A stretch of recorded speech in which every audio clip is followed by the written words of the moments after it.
Hey everyone, Mr. Devil here, Kenny Danico, three-time Stanley Cup champion of the New Jersey Devils, and you're listening to the Uncle Puckers New Jersey Devils podcast with Chris, Dan, Bobby, and Tony, the Uncle Puckers. Let's go Devils!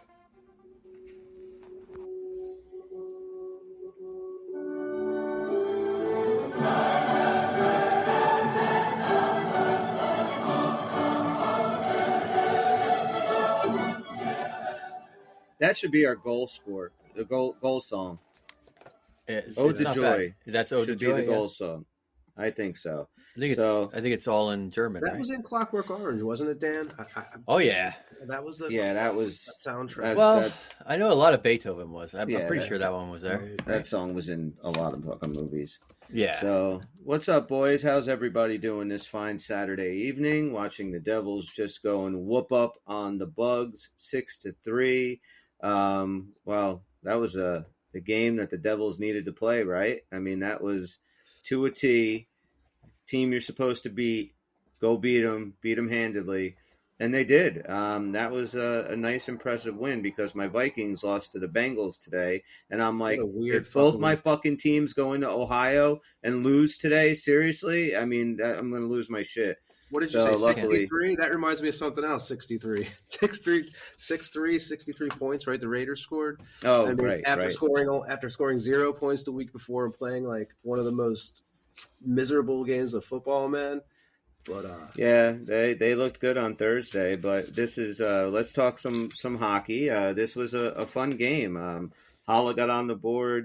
Nico Hischier got his 300th NHL point. Jack got his 99th, 100th, and 101st NHL goals, which was pretty cool with the hat trick. Thought Jesper Bratt was everywhere tonight. Like, what'd you guys think of this game? Dan, we'll start with you. What'd you think, brother? It was very professional. Everybody did their job. Defensive mistakes of the recent past are starting to get further in the rearview mirror. They're playing good defensive games, and it really shows in a game like tonight. Great road win.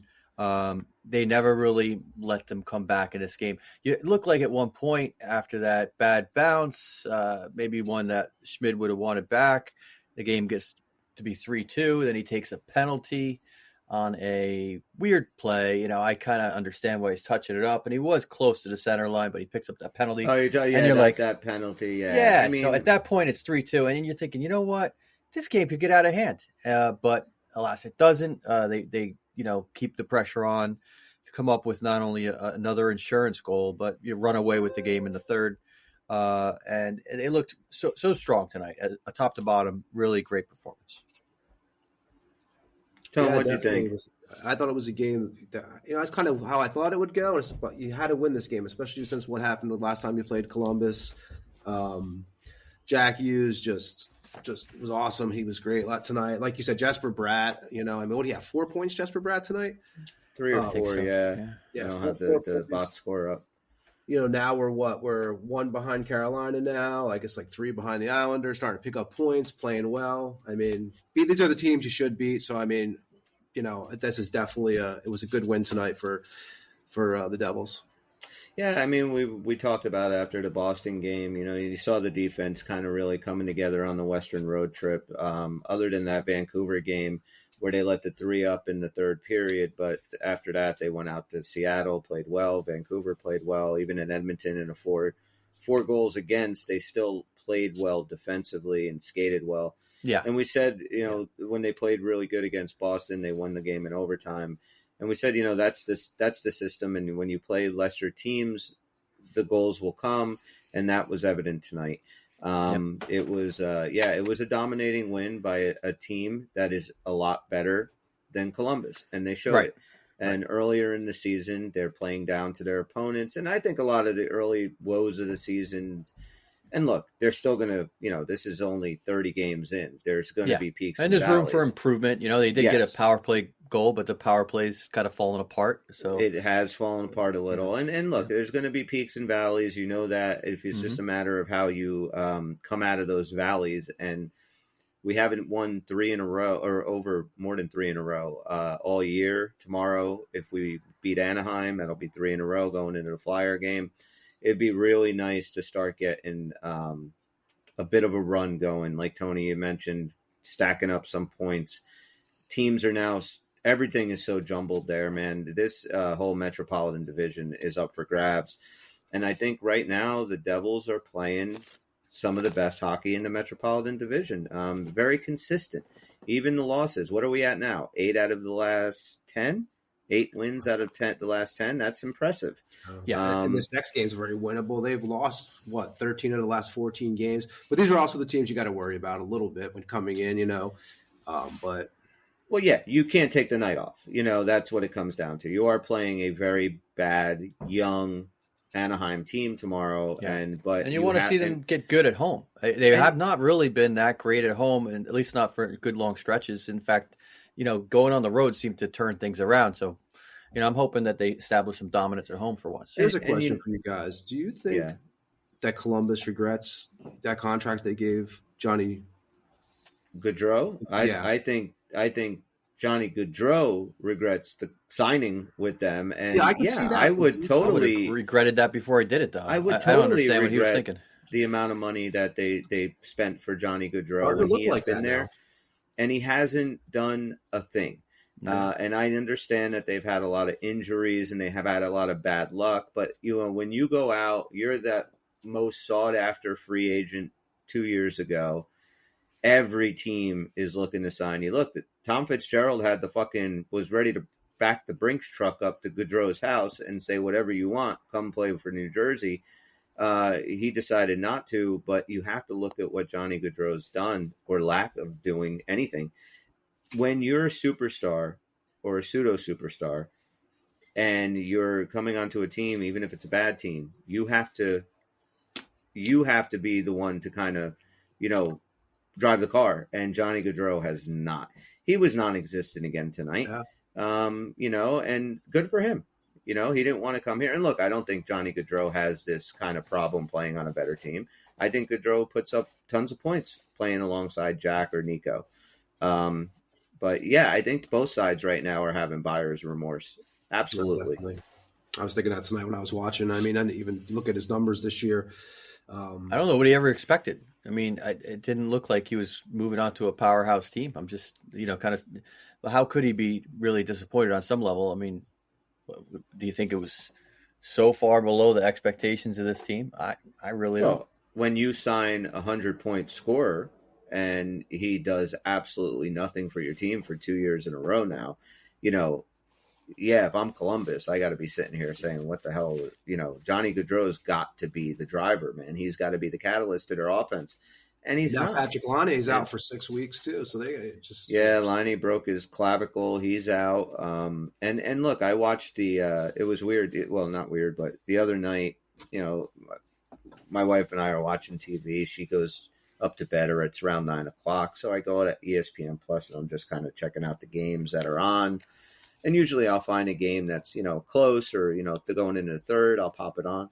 So I see Columbus is up 5-0 against Toronto, and the third period is just starting. And I said, I'm going to put this one on. I actually said it out loud. I'm like, this looks like a kind of game that might get interesting.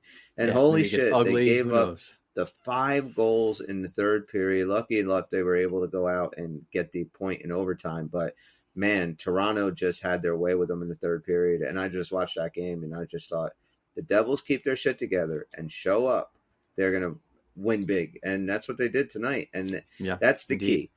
You have to go into these games like today and tomorrow, and they're lesser teams, lesser opponents. You have to play better. You have to play as well as you can and beat those teams. You can't give up points. The Metropolitan Division is way too tight. And Rangers and Boston are in overtime right now, speaking of that. Yeah, I saw that. What's the Islanders doing? Here, I'll tell you in a second here. I mean, Rangers. They're losing. They lost 5-3 to the Canadians. Oh, wow. So that's good for us. Look, the Rangers are playing well. I mean, they're going to. Flyers are going again, too. Beat the Red Wings. Who did? Flyers. The Flyers are an actual, crazy, they're a for real team right now. And I know I said on the last show or a couple of shows ago, it's going to be New York, New Jersey, and Carolina, that top 3. I wouldn't be shocked if Philadelphia squeezes out Carolina into there. They're playing really good. It's crazy. I never would have guessed that before the season. So hats off to them. Huge game for the Devils on Tuesday night against the Flyers. Mm-hmm. And we haven't done well. I think we've only won one of our second games of back-to-backs. So that's going to be another test tomorrow. We haven't done well in back-to-backs. We have the most in the NHL. You want to start stringing together some good back-to-backs.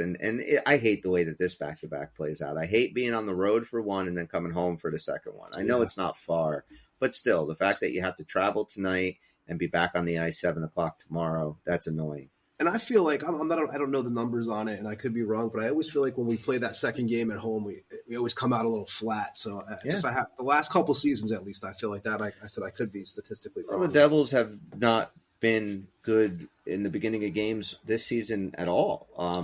Today was fantastic, getting out there with less than a minute, into the game and Jackets on the board. I loved that line tonight. That Jack Bratt Toffoli line, they were on fire tonight. I thought all of our lines played really good tonight. Rags won, by the way, 2-1 just now. Who did the Rags? All right, so the Rangers just beat the Bruins. Bruins have 2 losses in overtime back to back. That sucks for Swayman. No, they won last night. I think the Bruins, right? Didn't they play last night? And they just who was it? I don't see who scored the game. But anything else you guys want to touch on this game before we get into a few other things? No, it's good. Good game, definitely. All right. Well, why don't we do our accountability session real quick and do our predictions? I have a couple of things I want to actually talk to you guys about, but we'll start with this first. So we'll start with me. I did not do very good at all. I said that Pavel Zacha would have a power play goal in the game against Boston. Pavel Zacha didn't even play that game. I said that Jack Hughes would have more points than Connor McDavid against Edmonton. Jack had no points. Connor McDavid had 2, a goal and an assist. So I was wrong there. And I said that the Devils would shut out the Blue Jackets tonight. I was wrong there. Bobby said that Connor McDavid would have 2 points against us. That is a correct one for Bobby. That was like an empty netter at the last second. I was thinking about him. I think a lot of these picks. Well, he might not get his 2 points, but he came through for him in the end. Yeah, that was that whiff that Schmid made trying to play the puck. Now, Bobby said that the I'm trying to read it, trying to make this one out. I must have written it fast. 4 goals in 1 game against. All right, so one of these games, he said that we're going to allow 4 goals. And that's correct because they had 4 goals against the Oilers, or the Oilers against us. He said that Timo Meier will get a fucking goal. So Bobby got 2 right. Tony, you said that we will get 4 out of 6 points exactly. That's good for a win, a point. You said that Luke Hughes would have exactly 3 points. He hasn't. He was held scoreless. And you said that the Devils will not get a shutout. You're right. Dan, a safe bet this season. You said that the Devils will get 3 or more points this week. You said that the Devils will get a shutout. Nope. And you said that it would be Schmid who would get the shutout against the Blue Jackets. Yeah, I just screwed yourself on that one. Well, I remember that's not the one I wanted to make. Yeah, where was the third one? That should have been connected. Yeah. Where was it? Did you have another one? There was a problem with what I said, so somebody changed it. Say that, and I'm like, I wouldn't say that, but go ahead. But it should have been part of your shutout. So you should have had another one. You want to make a prediction real quick for the last 3 games? For the last 3 games, what's going to happen? Wear their home jerseys. I think the Devils will score at least 6 goals in 1 game. Oh, wait, they just did. That's the truth right there. All right, we're going to give you that point, Dan. So that right now puts, let's see, Dan's going to get the other one. So Tony is in the lead with 9 points. Pretty good. I have 7, Dan has 6, Bobby has 4, and that will lead us to our predictions for this week. Let's start with you, Tony. These are the games for the tomorrow night against the Ducks, Tuesday against the Oilers, Thursday against the Edmonton Oilers, and then Saturday against the Red Wings, wrapping it up before Christmas. That's how it's going to play out. Tony, your first prediction on those 4 games you have to play with today. We'll see another Jack Hughes hat trick in these 4 games, one of these 4 games. Wow. Jack will have a hat trick. All right, I like that. Dan, what's your first prediction? So we're talking about 4 games here. We're talking about Anaheim, Flyers, Oilers, Red Wings, huh? Yes, sir. I think we will walk away with a minimum of 5 points At in least this time. Yeah, a minimum of 5 points or more. 5 or more points this week. All right.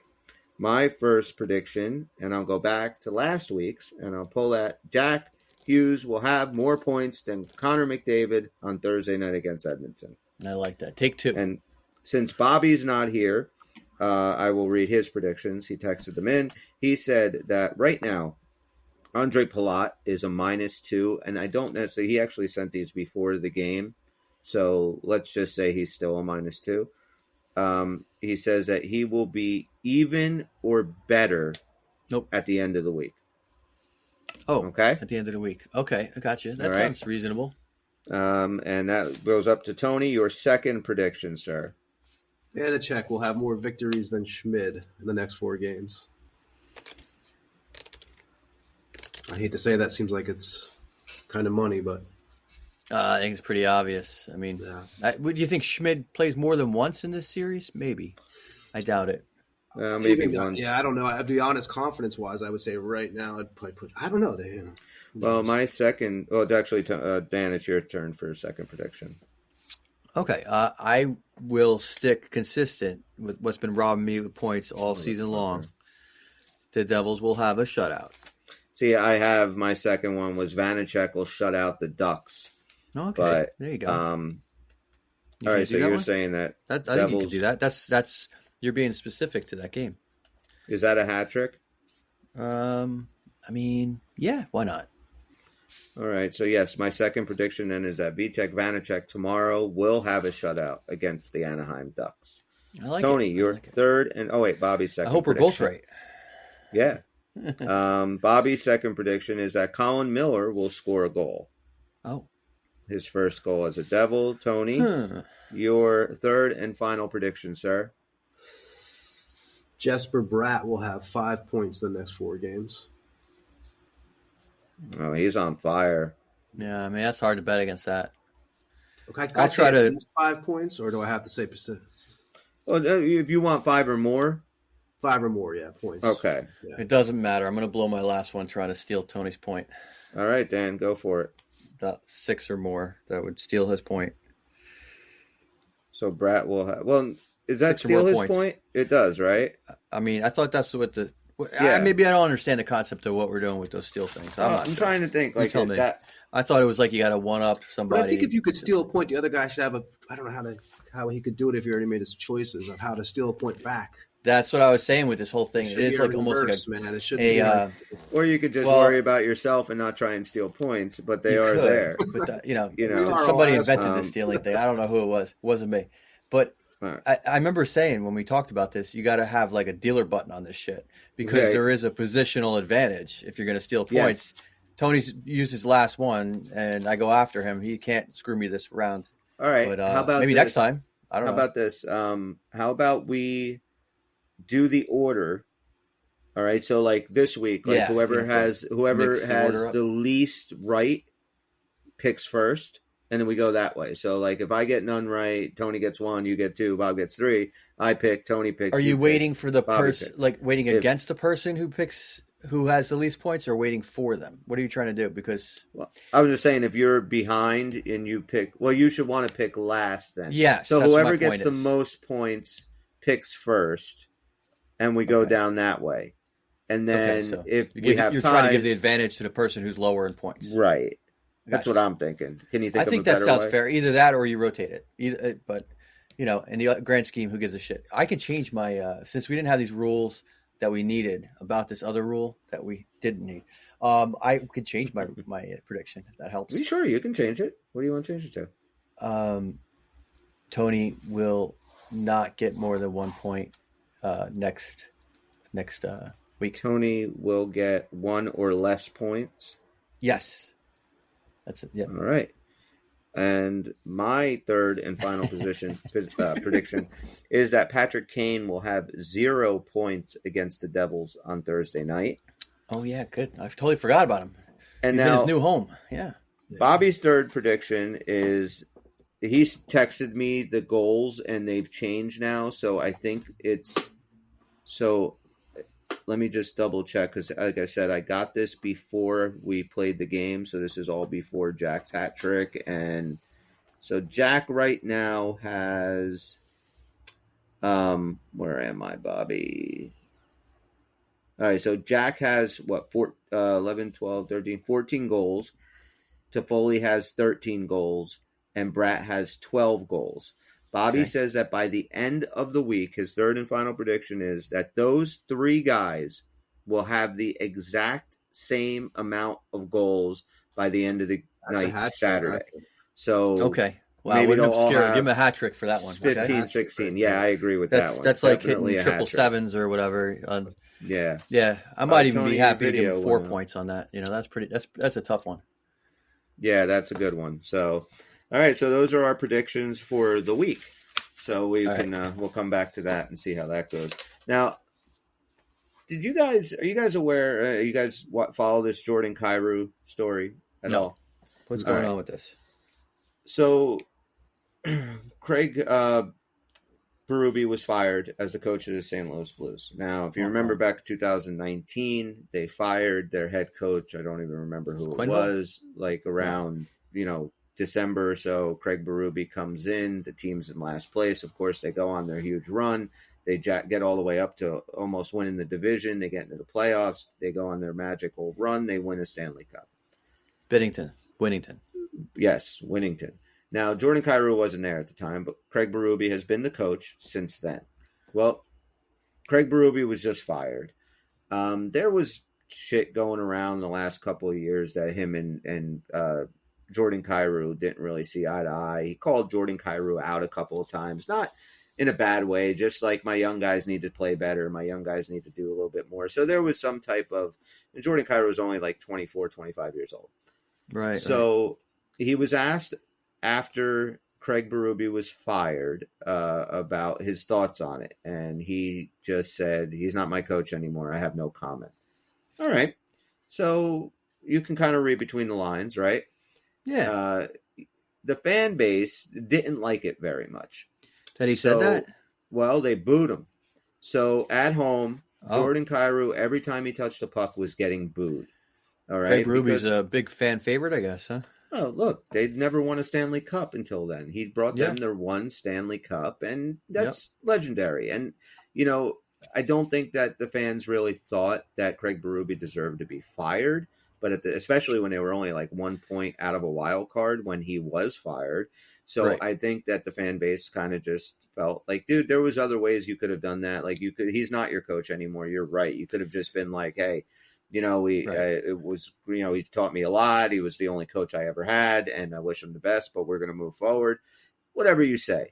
You don't say he's not my coach anymore. No comment, right? Right. So then he's on the ice and he's booed. And he handles it like a gentleman. He is asked about it after the game, and this is Jordan Kyrou's response. Tony, your video is still gone. It's weird. And I'll play that now. Can you guys hear me? That's all I really meant. Jordan, how difficult is it to shut up? Yes. Have the fan base react the way they did tonight? Were you hearing the boos on the ice? Yeah, I definitely heard those. It's not easy, obviously, but I see where they're coming from. With how my comments sounded, so that's definitely tough. I love playing here. I love playing in front of the fans. So, yeah. What would you want to say about Craig Berube? He's mentioned that he was your coach for a long time, but how did he impact your career? What can you say about that? Yeah, helped me in a lot of ways, right? it's really helped me round out my game and try to be a more complete player. So, like I said, I respect him as a guy, and no hate towards him at all. When did you find out that the comments kind of blew up? Just earlier the day after I woke up from my nap. What, if anything, would you want to say to the fans? I mean, just, sorry if it sounded in a bad way at all. I mean, just like I said, I'm just really trying to focus on the future here and focus on what I can do to, help our team win and, help get wins for the boys. So how were you able to focus then tonight? And you feel like you had it? It's definitely the toughest game I've probably played, to be honest. But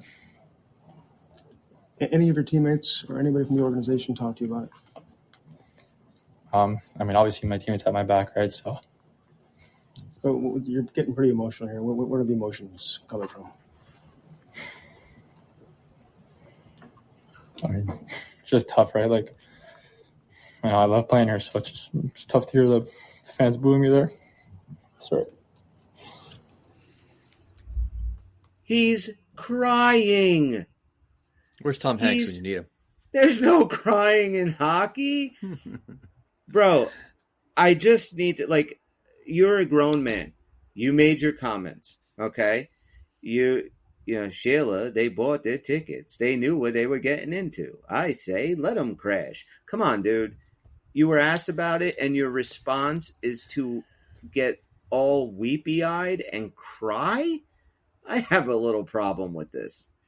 Yeah, I mean, I don't know. Is this a millennial thing?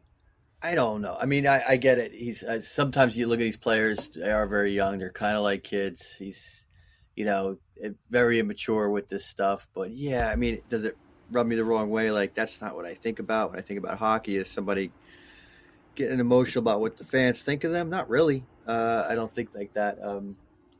And also, I don't know. It sounds like he had a reason to, not care for the man, made the mistake of being honest, but still, let's face it, kind of polite. He wasn't like, oh, fuck that guy. No, he wasn't. He was just saying, I have no comment. He was my coach. He's just trying to stay out of it because he doesn't want to say nice words. Well, so now this pressure makes him basically grovel. Honestly, I got less problem with the tears part than the first half where he's basically kissing the fans' ass. Like, I'm so sorry I pissed you off and this and that. And, if he truly regretted what he said about him, that'd be something different. Like, hey, I'm not going to lie. I had some back and forth problems with him and it makes it hard for me to give him compliments. But now that everybody's made a big deal about what I said, and I think about it, I probably do have some things that I could say thank you for. And I get that. But all in all, I'm glad to move on with my career. Like, just like a man. But even that, by what you said I think there. he didn't would have say gotten that. shit from the fans. Well, then fuck him.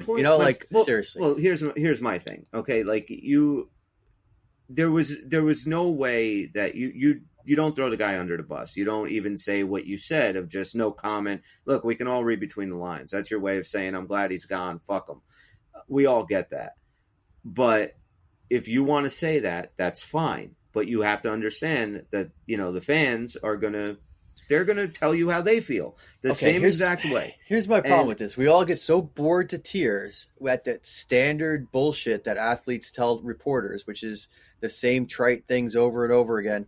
And this kid was real enough to, in a polite way, say, I didn't care for the man. There's just, and then now the fans are like, I can't believe he told the truth instead of saying the same shit I always hear. Well, I think it's a little bit more than that. If you're a St. Louis Blues fan, right? This is a dude that gets $8.5 million a year.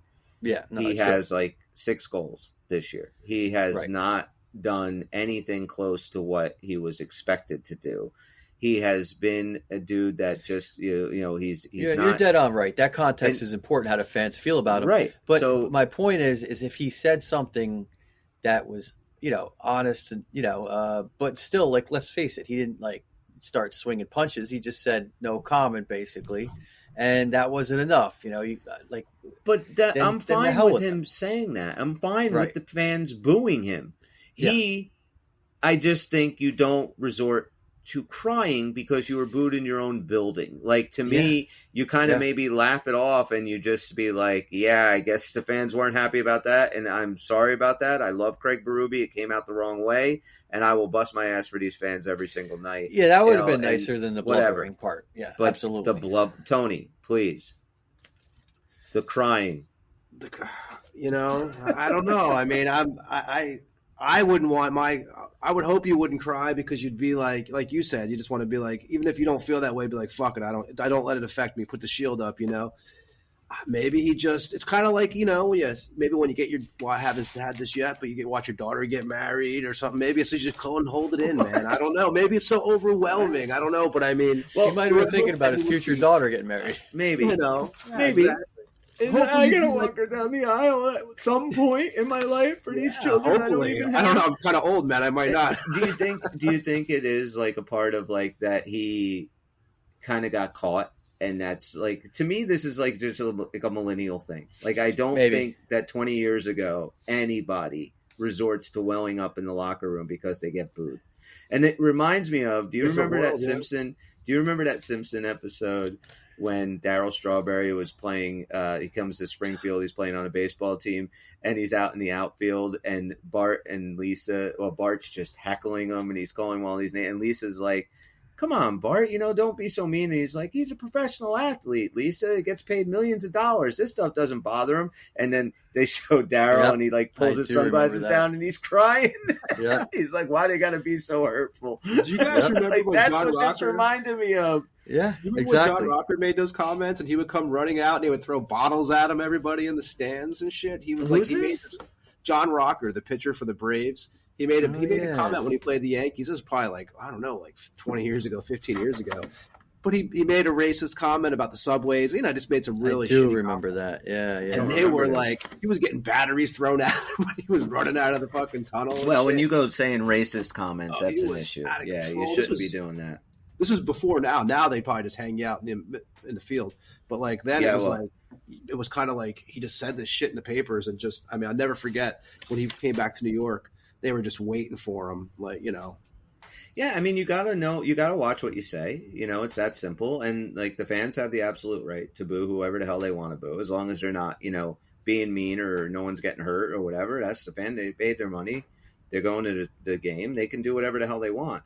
You have to deal with it, though, man. Like, I don't know. Like, if that was one of our players, I really don't know how I'd feel about it right now. My God. Like, who do you guys think was the most hated player that we've saw play by fans? Like, I'm going to say Claude Lemieux right away against Detroit during that whole Draper thing, Oh, you mean by the opposition? Yeah, like, what do you mean? I thought you meant by their own team, because that'd probably be like Taylor Hall at the end, Yeah, that was you're right about that. Yeah, but I'm talking about, if you go back and think about our time periods, like the last, I guess, 40 years, you'd say 30-something years.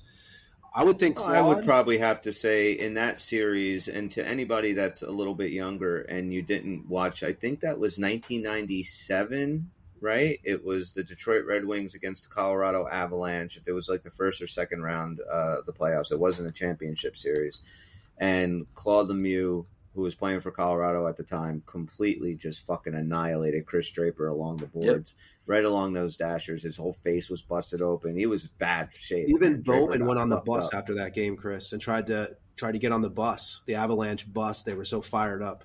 Really? That hit, yeah.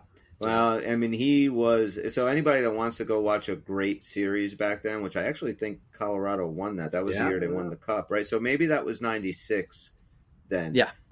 Okay. So, that was an amazing playoff series. And maybe I'd say, it was him in that series. It was Pepe in that series, I think, would probably be the most hated.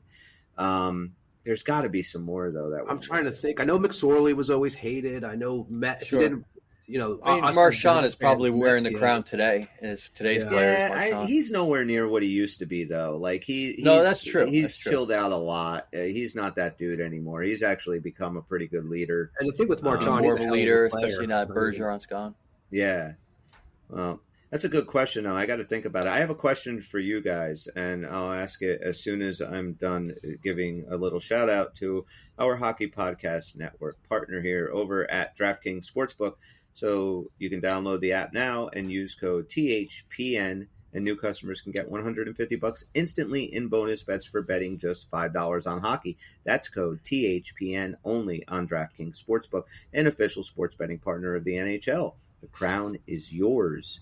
Bonus bets expire 168 hours after issuance. Gambling problem? Call 1-800-GAMBLER or visit www.1800gambler.net. In New York, call 877-8-HOPE-NY or text HOPE-NY. In Connecticut, help is available for problem gambling. Call 888-789-7777 or visit ccpg.org.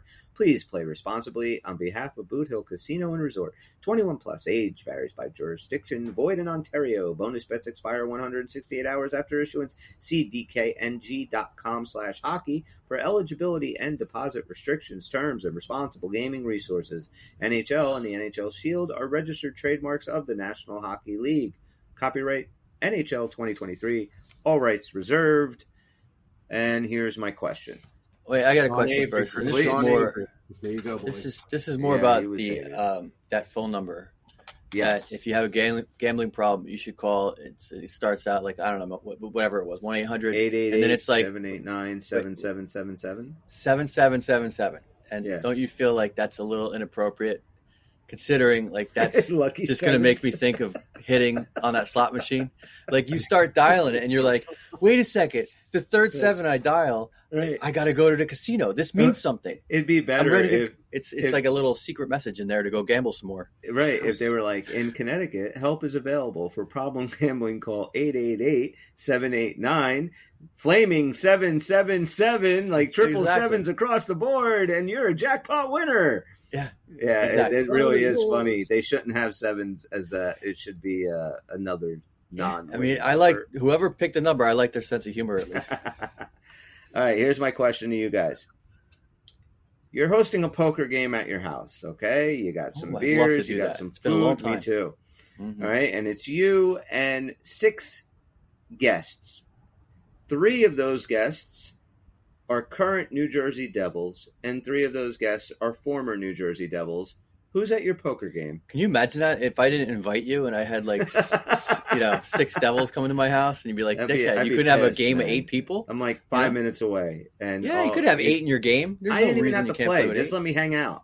Yeah, if you don't have enough seats, I promise I'll let you look in through that window. Thanks. If that ever happens to me, I'm just knocking. Hi. So we need 3 current Devils and 3 former Devils. Yeah, for your poker game. Jesus. All right. We know now, Ryan since, Graves how do you over want there. Yeah. Since I asked the question, I thought about it, so I'll give mine first. Yeah. My former Devils would be absolutely Marty Brodeur. I have to have him there. Yeah. And then I was thinking, like, I want some people that maybe I know can party and people that can tell stories and stuff. So I'm going to go with Marty Brodeur, Claude Lemieux, and Randy McKay. Those are my 3 former Devils. All right. I'd sub out one of yours, but I love your choices overall. And then my current Devils, again, the same reason. I want people that are fun. I want people that can tell stories. So I'm going to go with, Jack. Because Jack and Marty, I got to have in there just to say I had a poker game with Marty and Jack. And then my other 2 might be surprising, but it would be Eric Holla and Curtis Lazar. Those are the 2 that I would have at my poker game. I like it. Those are good choices. I would say, you're on to something. First of all, you got to have Marty. He's always smiling. He's going to be fun at a card game. I could just see that. Claude Lemieux is a good one. Randy McKay is a great one. However, I'd probably sub out Lemieux for Scotty Gomez because I don't think there's a better conversationalist. In fact, I might even sub in. Instead of Claude Lemieux, who I love, I would maybe take, instead of Randy McKay, rather, take him out as well. So I'm going Brodeur. I'm going Gomez, no doubt. And this might be a weird one, but I'm going to take him. Chico Rush. He's going to have the best stories. I think he's fun. I think like your 3 better than mine. I think they'll be good for a card game. I really do. What about your current Devils? Okay, current Devils. I am so with you with Holla. Okay, look, I got to be honest. I'm a little older than the younger guys, so that's going to be kind of weird to just start playing cards with kids who are 18 and 19 years old. Right. It's not like it can't be fun, but it's just like a different kind of card game than playing with people more of my contemporaries. Remember, we're having some former Devils, and with Chico, he's way older. So we got an age range in the game as it is. Why not have the kids in? I like the idea of Hughes. I think, that could be something that is fun. So I'm going to stick with him on that. Halla, Hughes, boy, who else do I want? I feel like there's somebody there I think would be a good time. Who might be kind of fun. Seems like a little was thinking on the maybe silly side. I was thinking also maybe Brendan Smith. He's always fun, like on interviews and stuff. I think he could, he could be somebody that could be fun. Yeah, he's got a personality. So you could definitely do worse than that. I just feel like maybe there's somebody I'm overlooking just thinking about it now. But, I guess I will steal that idea from you because I can't think anything better right now. It's not a bad game for sure if you got Brendan Smith in there too. So, yeah, I'm going to go Smith, Hughes, and Halla for sure. Yeah, and then Brodeur, Gomer, and Chico. Yes, that's a great poker game. I think that so. is a fucking great because Chico and Gomer are going to just be a blast to hang out with. Yes, they're going to be a lot of fun. And Chico, any one of them would make your game better. Right. Definitely. And Chico, you could probably get him drunk and then just fleece him for all his money. I don't think Chico's a good player. That's another secret reason for having him. I think you'll be able to take money from Chico. He doesn't seem like he's a shrewd player. No. And that's fine. But he's also like a fun talker, and I'd love to have him in the game. Absolutely. That's a good poker game. I like that game better than mine. Who's at your game, Tony? Cam Jansen, Ken Danico, and Claude Lemieux. Claude Lemieux is my favorite player pretty much of all time, so I had to have him there just out of default. I think Danico and Cam Jansen, especially back in the day, it'd be a pretty Danico's a good one, too. He'd be a good one to have there, but, I don't want to keep fucking O'Douls on ice, so maybe he I also feel like I hear enough of him already. I don't think it should be a period of time. I'm going to say 80s Ken Danico. I'm going to say Cam Jansen during his playing time. It's now. It's now. It's these guys now. I still take them. We're not playing the mid-20s. You can't travel in the past to play poker. That's who you're inviting right now. If you watch Back to the Future, you can. I'm saying Cam Jansen, Kenny D, and Claude Lemieux. All right, current. Erica. No. Jack, Mercer, playing strip and poker, Smith. I think. Yeah. Jack, Mercer, and Brendan Smith? Yes. I think Mercer could be fun. Yeah, probably. I think I'd have a little bit more fun with Lazar and Halla. I think they'd Brad would be okay time. with that voice. I like to play this guy. He has that accent he has going on. I was thinking too Vitek because I think we could probably take him for money too. I think he would be the more fun of the two goaltenders. Yes. I think. Did you guys see any of the dads? They were all there. I didn't see the first one they had on, which was, I guess, who was that? Mercer's dad. I did see Toffoli's dad was on. Oh, I didn't see him either, but I did see Halla's dad. Yeah. Okay, I didn't see Halla's dad, but that was pretty cool. They had on YouTube. They had some interviews from, I guess, yesterday or whatever. You got to go and look and find Akira Schmidt's father. Oh yeah, I saw him speak last year. Him and his wife were there. Dad is the spitting image of Akira Schmidt. It's insane, like Big how square much head. they look alike. Yeah. Except his old man's got a beard, but like I'm like this could, and he looks younger too. The dad, like he looks like he could be Akira Schmidt's brother, as opposed, And I'm like, holy shit, man, they look so much alike. You got to find him somewhere. Yeah, did you see Mercer's father doing the on the show? No, when you guys were watching the game. When you guys. So when I was watching the game, it was synced up. My Spalding would say what was going on, and then it would happen like a second later for like a whole. It was like a period and a half. Maybe he's in the future. Actually, in the first goal, he called the goal before I saw it go in. Like he said, and they score, and then Jack scored. Yeah, I didn't even notice this. It was, but after that, it was fine. So maybe yours was just lagging for the whole game. I guess that sucks. For a while, there was a couple times where it was like they were saying what was happening right before it happened. Yeah, it's like the streaming thing. But I have to say, man, this team right now is really looking like a fun Devil team. I'm really excited to see how the rest of this week goes because these are some big games coming up. I do think that we can go on a bit of a run here. You figure we got 3 games in a row. Well, if we win tomorrow, we have 3 in a row, right? Right. And then, so, I mean, I think we should beat Anaheim. There's those 2 games sandwich. Those last 3 games are going to be tough games. They're going to be measuring sticks for this team. How are you going to do against the Flyers, who are ahead of you on the points? You just got beat less than a week ago, or a week ago, a little over a week ago against Edmonton. They're coming into your barn now. They're playing much better lately. And then Detroit, who really hasn't been able to find themselves since Patrick Kane got there, but I just think that's only a matter of time until he starts helping that team. But these are 3 really tough games. Like, I'm happy they're home, and it's a very good way to get into that Christmas break, that small little Christmas break, with a really strong week this week. But this week, I think, is the most important week that they have had so far in their season. You got to give Tortorella credit too. I mean, whether you like him or not, I mean, he has, with that team, though, he's given that team confidence. I mean, he has a rough personality, but sometimes it works, and I got to give that guy credit. When he's went in there, and he's told them, I've watched some press with him, and I've watched like some of the articles, and they said that he went in there and he's like, we're playing with balls, basically. Like, we need to. There's a lot of demand going on, but he's getting the message through right now, at least. I agree. I didn't think that he was going to be a really great guy to have behind the bench with such a young team trying to find their way, but I was wrong. He has them playing, Chris, really. He fits the Philadelphia mindset.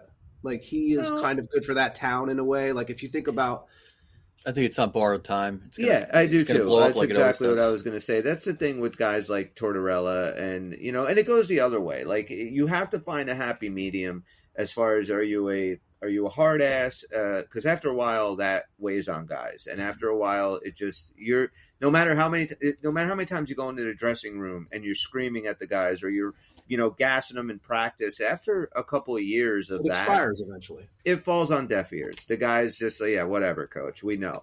But it goes the other way too. If you are too much of a player coach, then you just end up, and we see that a lot in football, but it's also true in hockey. When you are too much of a player's coach, that you're everybody's buddy, and then you don't get the best out of your team either, and they tend to kind of walk all over you. And I do think Larry Robinson had that issue with the Devils in his first stint with them as the head coach, as opposed to when he came back. I do think it was a little bit more of that buddy thing, but. I do think Tortorella will do in Philly what he does everywhere. He'll make the team a lot better. They'll go on a run, and then, maybe 2 years from now, they'll hit a rough patch, and Tortorella will be the guy that's got to go. Look, anytime your team is going in, especially in hockey, where if you fire a coach in football mid-season or something, you're basically saying, fuck it, we're throwing the season away. Mm-hmm. Football, there's so much more. New head coach comes in, he's going to implement a new offense, a new defense, and this and that. You're going to your season's over. Well, hockey isn't necessarily that way. But, when you're firing a head coach because your team is not playing the way they should. Ownership and management are not going to fire 23 guys on the bench. They're going to fire the one guy behind the bench. Well, look at Minnesota. They started winning now after they fired their coach. And you always get that bump when you fire your head coach. We've had 3 teams now that have fired their coach, and I think probably DJ Smith will be next in Ottawa if they keep on losing. But I don't agree. I said this before, even with the Lindy Ruff thing, like when I was like, is this dude really the guy that we want right now? I did not ever advocate for firing him in the middle of the year. I just don't agree with that. So for you guys, who would you, and I'm a Lindy Ruff fan, so I don't want to see him go, but so let's just keep him out of it. Just say, if you guys had to pick a current coach, or someone that has been coaching in the last couple of years who got let go, who would you guys choose as I'm going to say right away, Brendan Moore would be the guy that I would love to see this coach of the Devils if there was in some fantasy world, if there was no Lindy Ruff. Like if I had a choice, who would you guys choose as the coach you would like to see in charge of this team that we have, this roster, these guys?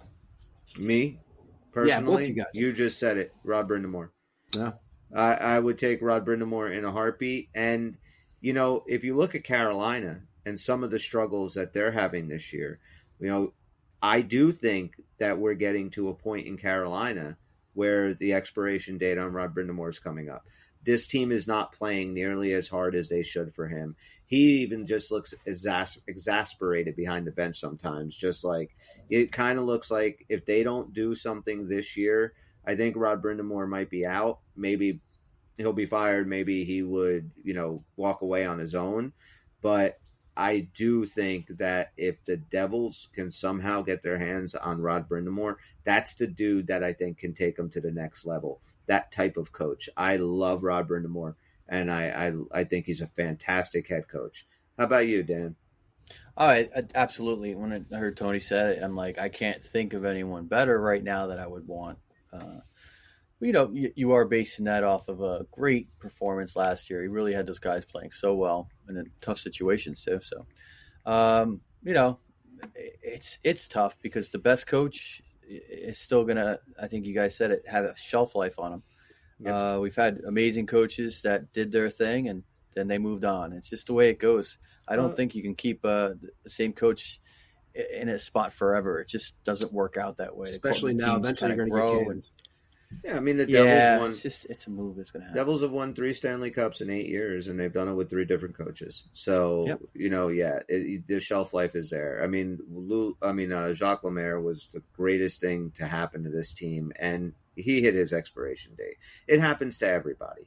Yes. So I do think, though, that Rod Brindamore is not – unless they win the Cup or at least are playing for it in June – I don't think he's the coach of the Hurricanes next year. Maybe. Another guy is Craig Berube.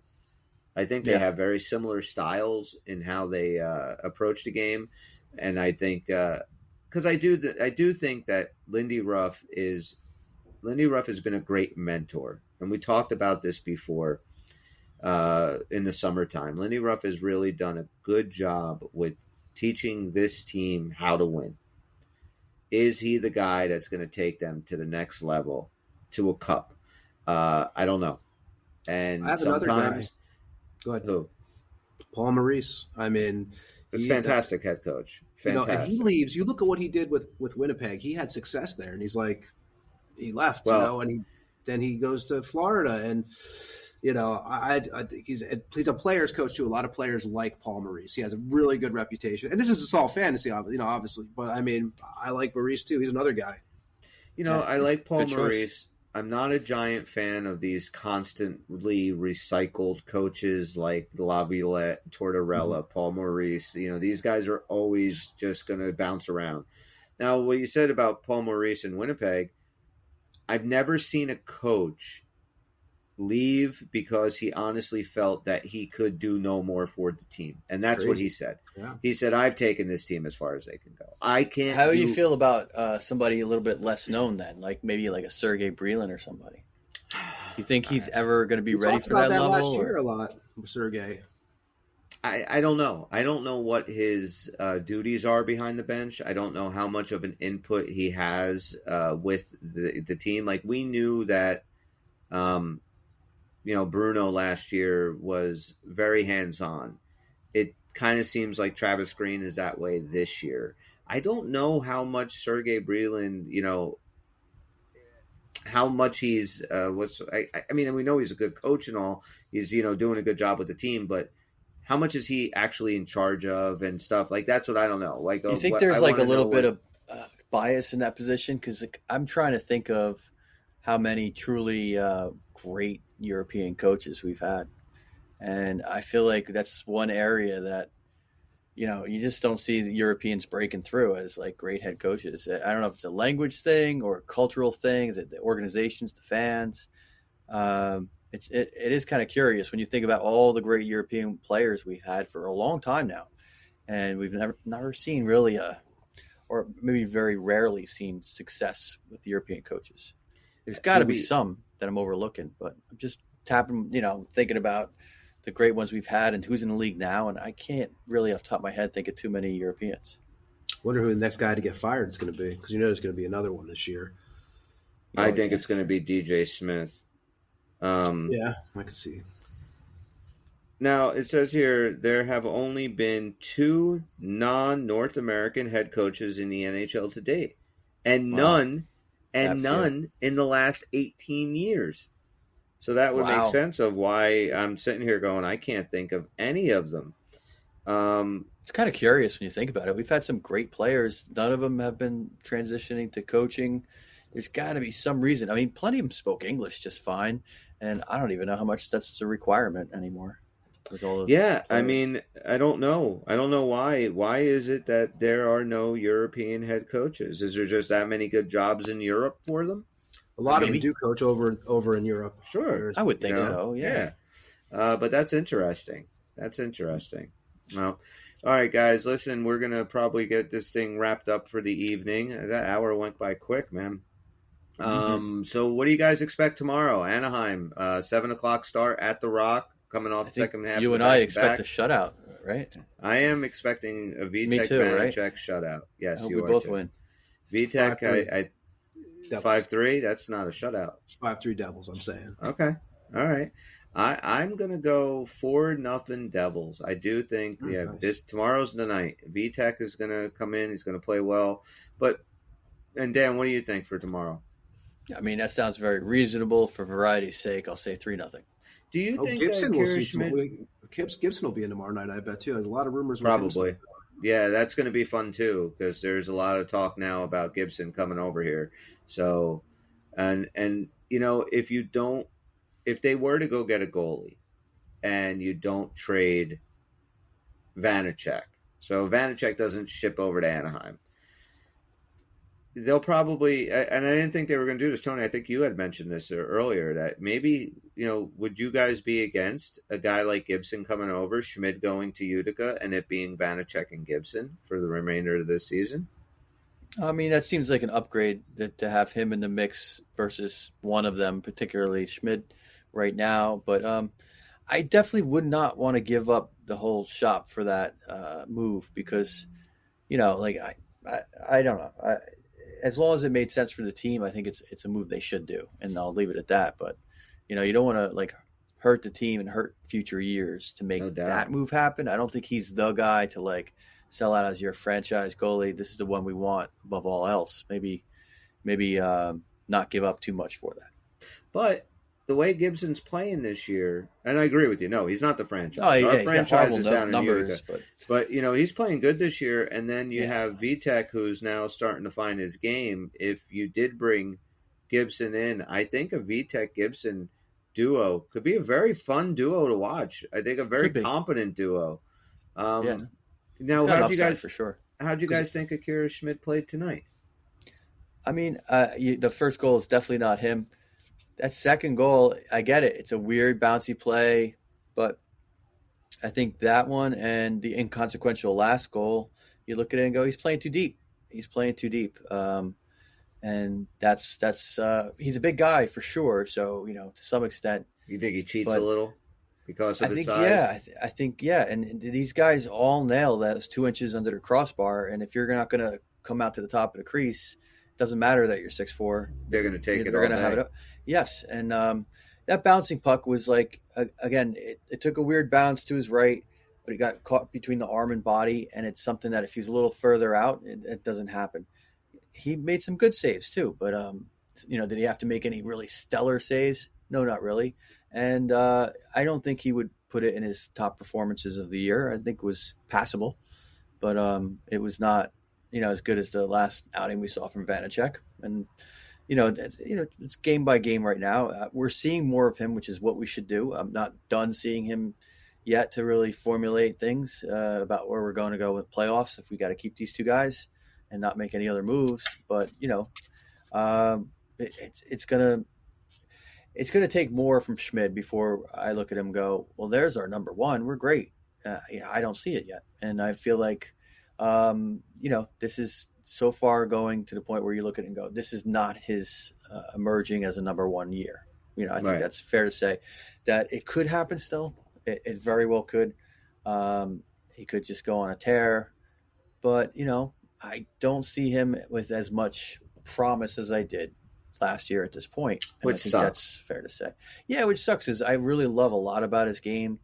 I don't see that calmness that, he had. I even like some of the movements he's making are a little less fluid and less controlled. They're a little more jerky. A couple times he knocked the net off. I know that's like a minor thing that's going to happen sometimes, but I also felt like he was just not as smooth coming across and playing the way we saw him play last year at times. And it was funny because he did get called in, and it was stellar through the rest of that game. And it did remind you of last year. He's like, yep.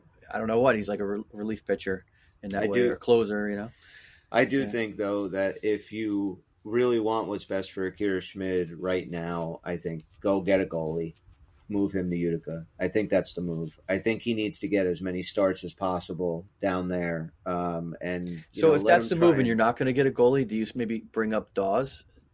No, I don't bring up Dawes this year. Unless he's completely killing it. I don't know if I would swap those two out. And I don't know if Dawes would have to go back on waivers if you brought him up and send him down. I don't know any of that stuff. But I think Akira Schmid you can send down without having to go through waivers. But I can't wait to see Dawes. I really cannot wait to see him up here. And maybe next year he will get a chance to at least, let's see what he can do. But I just think right now, I think that Akira Schmid's struggling a little bit and just trying to kind of find his game. And I think Utica might be a good place for him to at least, if you go and get a goalie. If you don't, then you're riding him this year. Then it's going to be him and Vanacek, and let the chips fall where they may.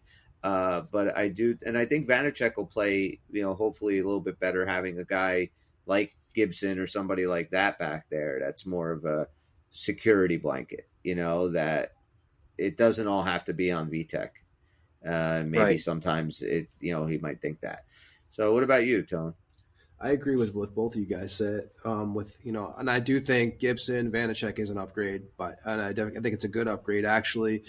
I'm not saying that Schmid will never be a starter, but he is not a starter right now, and I feel less. To be honest, like he has some good games, but I feel less confident each time I see him play, like of how the potential for this season, I should say. I think definitely that would be an upgrade. We still there's a couple things on this team that we still need that right now we haven't had to deal with. We've been playing, I guess you could say we've been playing less physical teams lately, so we haven't really dealt with some other stuff that we have to deal with too. But I think the goaltending for us to be successful in the playoffs, and I said this last week, I feel like we do have to make an upgrade. I don't think bringing Dawes, though, up now is going to do it. I think that he needs some more time down there.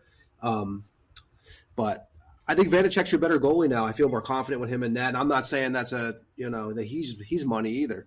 Just I don't know about you guys, but the more I watch the season go along, I'm thinking you're going to see Vanacek definitely get more of the starts. But I do agree, Chris, that Gibson would be a good addition with him. I mean, you'd have if you had Vanacek, say if Gibson was your starter, even if Vanacek was the backup, I think it's a better role. Vanacek may be great in that role. Not overworked. It might just be perfect for him. Because if you looked at Vanacek's numbers, if you're not a Devils fan, so he's one of those guys that if I said to you and you guys didn't really watch him too much, okay, there's this goalie, look at his numbers.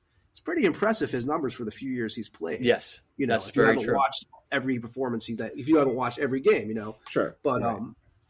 You don't get a sense of like when the chips are down or not, Yeah, his numbers are kind of like that. If you see them, you see wins, losses, and stuff. But yeah, I think that would definitely be. I think we will make a goaltending move. I don't know if it'll be Gibson, but that would be. I think that would be nice to have those two in the net together. The two guys that I like, and maybe we can do more of a goalie show on Tuesday when we do our next show. We could talk a little bit more about those things. But I also thought Jacob Markstrom would be a big upgrade for the Devils. I know that there was talk that Fitzgerald was talking to Calgary about Markstrom, and then he broke his finger, and now he's out for a couple of weeks. So I don't know where those talks are, but it's going to be interesting to see coming this trade deadline who Fitzgerald is going to move around, because the team does have some deficiencies, but as of right now, I love the way they're playing. I really am. I love that they went out. I love they beat Boston. I love that you went from the best team in the Eastern Conference to the worst team in the Eastern Conference, and they did exactly what they were supposed to do. You beat the best team, and then you beat the shit out of the worst team. So I'm really happy with that.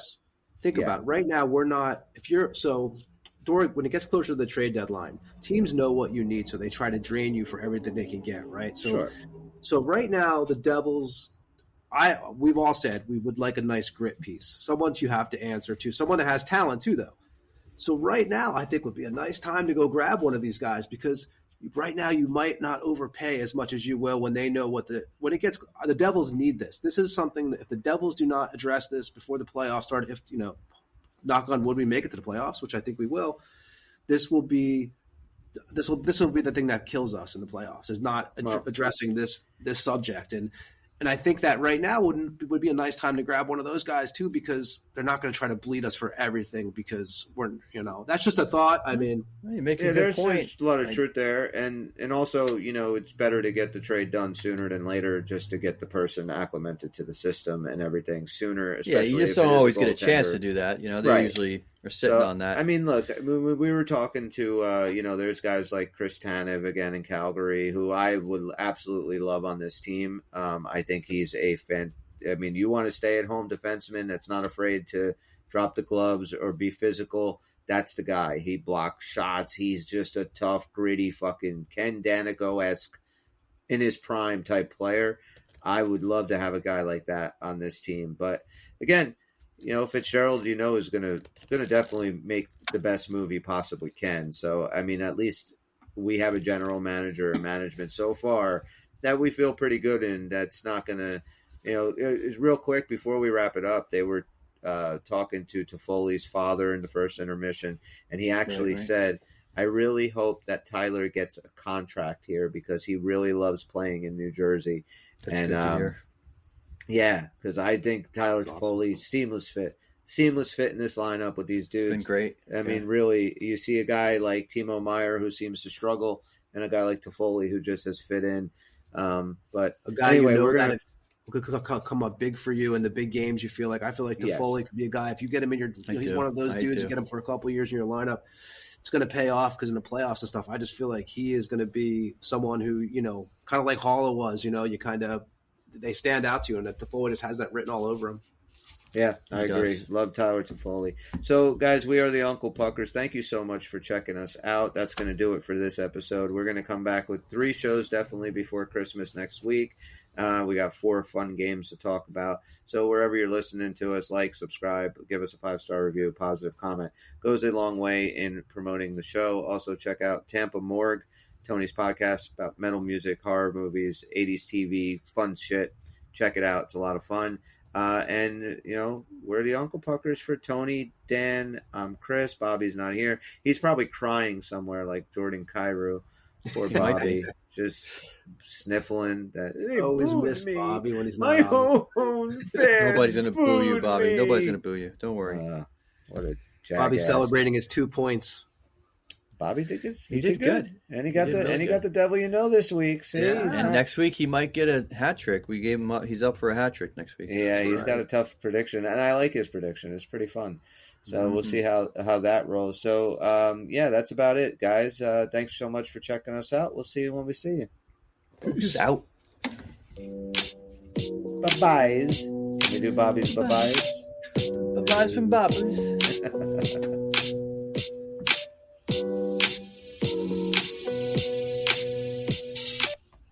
It's over, Johnny. It's over!